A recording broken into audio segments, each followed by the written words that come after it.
Released by Konami in 2008 on the Nintendo DS, Castlevania Order of Ecclesia would take place in between Castlevania Symphony of the Night and Castlevania Bloodlines.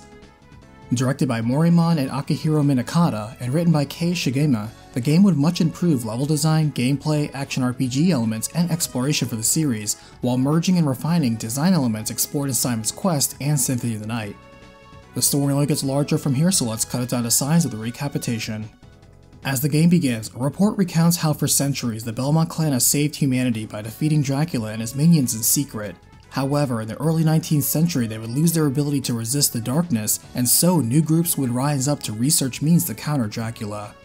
One such organization, named Ecclesia, would rise above the others with performance results thanks to their leader Barlow and his breakthrough ultimate weapon. We now arrive at the year 1862, where Order members Shinoa and Albus discuss how Shinoa has been chosen as the new vessel for Dominus, and Albus is outraged as he claims he was promised that role. Shinoa ignores his protests as Albus refuses to let Barlow off the hook for lying, as she meets with Barlow to begin the ritual. Barlow explains Dominus is their most powerful glyph, designed specifically for Dracula, as he begins converging 3 powerful glyphs onto her. However, the ritual is interrupted by Albus, who steals away Dominus and quits being Barlow's disciple, taking a shot at him with his magic caster gun as he escapes. After several weeks, Shinoa recompletes her glyph training, having lost all of her recent memories thanks to the failed ritual, and Barlow repeats that glyphs are arcane runes able to manifest into a variety of tangible effects, like spells or weapons, and may be combined into more powerful forms. Barlow now assigns her her next mission, which is retrieving the Dominus glyph from Albus, mentioning he is also the one who robbed her of her memories. Fortunately, Albus cannot use the glyph, as only select bodies can host it like Shinoa, but there's no telling if he could not find a way around that. Mobilizing immediately, she utilizes her ability to bind 3 glyphs along with her battle training to follow Albus's trail to a nearby monastery infested with a demonic insect. Beyond, she finds Albus and informs him, dead or alive, he's coming back with her, and he is able to easily evade Shinoa as her skills have dulled from her amnesia. Under the guise of an attack, he leaves behind another lead to another settlement needing her help, marking it on her map. Arriving at Weigel village, only a lone priest named Nikolai was spared as he says a man abducted a dozen other villagers and took them to a nearby haunted island that is used as a prison. Crossing the dark and stormy waters, Shinoa evades the cursed security still patrolling the abandoned prison and catches Albus in a forsaken lab. Albus doesn't try to run, instead producing the Dominus glyph for her to take even though it's only a piece. Albus notes this lines up with his theory about its power, taking his leave as Shinoa wonders how he's able to create a glyph without casting it like her. Saving as many villagers and stray cats along the way as she can, Shinoa siphons the power of the prison before clashing with a demonic crab crashing through the lighthouse after her. Dropping the elevator, Shinoa turns the foe into a crab sandwich, explores the ruins of a sunken barge, and shatters a skeletal dinosaur in a boneyard in her pursuit of Albus. She catches up to him, sealing away another villager, asking why he's involving them, and Albus cryptically replies it will all make sense when his plan is complete. The freed villager mentions Albus drew some of his blood while chanting a spell, and confirming this back in the village, Nikolai shares Albus indeed used the device to take blood from all the villagers, reminding him of Dracula. Following the trail to a mansion on the cove, she takes down a riptide-raising Rusalka and defeats a ground-pounding Goliath, catching up to Albus again. He tries to have her remember how they have known each other since they were children, and notes her lack of memories has resulted in a lack of emotions too. He gives her another piece of Dominus while revealing the reason why Dominus has the power to defeat Dracula is because the glyph is made from Dracula's remains in the first place. He dares her to verify this with Barlow herself as he is nearing completion of his own task, and surprisingly, Barlow confirms this to be true. The leader of the Order then elaborates that ever since the Belmont clan and the Holy Vampire Killer Whip both disappeared, mankind struggled for solutions until Ecclesia's glyphs proved effective. In light of this, the vessel for the soul of Dracula was secretly sent to the Order and sealed under their care and watch until they succeed in a means to destroy it. Unfortunately, at the time they had nothing that could even scratch the vessel, and thinking to fight fire with fire, thought to convert Dracula's power into a glyph, naming their ultimate weapon Dominus. He reminds her Albus cannot be allowed to interfere, and heading out, Shinoa heads west, defeating a burrowing Gravidorcus in the mountains and finds Albus's next hideout.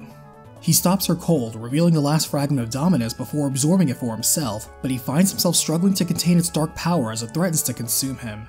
Reporting back to Barlow, the leader is both impressed and worried about Albus's ingenuity, figuring he allowed Shinoa to absorb the first 2 fragments in front of him just to replicate the process himself. Still, Barlow declares Albus's mind has succumbed to Dracula's will, and it's for the best that she puts him out of his misery. Quickly finding the mysterious manner Albus is within, she confronts her colleague, who is struggling to stay sane against the encroaching will of Dracula taking over his mind. With his last grasp of control, he begs her to flee as he falls to the glyph, and with no other choice, Shinoa duels against the possessed Albus, bearing his spiteful curses and conquering the corruption that consumed him. Albus falls, crying out to Shinoa as she collects the final piece of Dominus and is surprised to feel Albus's memories suddenly flooding into her. She now recalls that she and Albus didn't just know each other as kids, they were brother and sister, albeit adopted siblings. Out of a sense of protection, Albus overextended himself, trying to prevent Shinoa from becoming the next vessel for Dominus, suspecting the side effects would interfere with her memories and emotions, among other unknown costs. Despite being less qualified, Albus volunteered to be the next bearer in order to spare Shinoa's life, and pressured Barlow to agree. Learning she lost her memories to Dominus, not Albus, Shinoa realizes the truth of Albus'S sacrifice for her sake, as the voice of Albus speaks to her, revealing his lingering will still alive within Dominus. It shouldn't be possible, but the sacred blood of the Belmont legacy defies the dark magic, as he explains the 13 villagers he took blood samples from were all specifically chosen as they are all distant descendants of the Belmont bloodline, some of whom have experience hunting monsters on their own. Still, despite his best efforts in research, he obviously failed to contain Dominus, but by some fortune, when Shinoa absorbed the glyphs he trapped the villagers with, some of their latent power passed along to her, tethering his spirit here. Albus then tells her not to use Dominus as he learned its ultimate power comes at the ultimate cost of the life of the user. Shinoa finds herself trusting his warning and agrees, and satisfied, Albus fades away. Reporting the demise of Albus and the retrieval of Dominus to Barlow, her mentor wastes no time in taking her to the Forbidden Room to utilize Dominus. However, Shinoa refuses to cast it, instead confronting Barlow on the lies he fed her and Albus, and hiding the detail that Dominus would cost her her memories and eventually her life. Barlow glares at her madly, insisting it's all for the greater good, and eager to continue Albus's discovery of how anyone can host Dominus now. With it, he doesn't need a devoted vessel like her defying him anymore, moving to tear the glyph off of her dead body. Denying him the opportunity while she denies him his glyph casting, Shinoa defeats her mentor as he reveals the real purpose of Dominus was to destroy the seal on the vessel of Dracula, not destroy the vessel itself.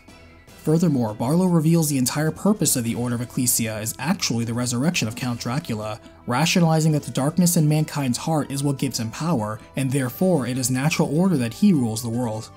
At this time, dark energy from the sealed vessel seeps out and empowers Barlow, compelling him to be the life sacrifice it craves. Happy to do so, Barlow destroys himself and the seal, and suddenly, rumbling can be felt outside as the legendary Castlevania rises once again. Dealing with the despair of having lost her memories, feelings, brother, and now purpose, Shinoa still decides to finish her mission and declares she will destroy Dracula. Dashing past the castle gates, Shinoa crashes through the wardens of the keep, including a tricky wallman and a wizard wielding deadly shadows. Descending into the dismal depths of the deadly dungeon, Shinoa cuts down the colossal centaur demon knight Eligor before climbing the clock tower and defeating death atop it. Unsealing the Cerberus statue guarding the way to hell, Shinoa ascends a red-carpeted stairway to confront the Demon Lord himself, who exchanges a few words and is eager to dance in battle again. While her normal arsenal matters little to Dracula, Shinoa is forced to use Dominus after all, as Dracula is caught off guard on his own power being used against him. Shinoa apologizes to Albus for breaking her promise as Dracula dissolves away, as she finds herself finally able to express emotion and cry while a flood of comforting memories suddenly return to her just as her life bleeds out. As the game ends, the spirit of Albus comes forth, saying he wandered the darkness within Dominus and was able to locate her lost memories. So when she cast Dominus, the darkness left her and he was able to preserve what little light she had. In addition, Albus tells her he paid the price of his soul for her to cast Dominus, so she won't be dying today. Before he leaves, he asks his little sister to smile for him, as this will prove he succeeded and he can finally rest in peace. Obliging, a content Albus passes on, and Shinoa flees the collapsing castle and looks on its destruction from a distance. As the sun rises on a new day, the world would be safe from Dracula in secret once again, as the Order of Ecclesia would be wiped from all records and forgotten over time. Castlevania Order of Ecclesia has enjoyed the success of selling over 370,000 copies worldwide. If you enjoyed the recap, then leave a like, and big thanks to the patron and channel member hunters.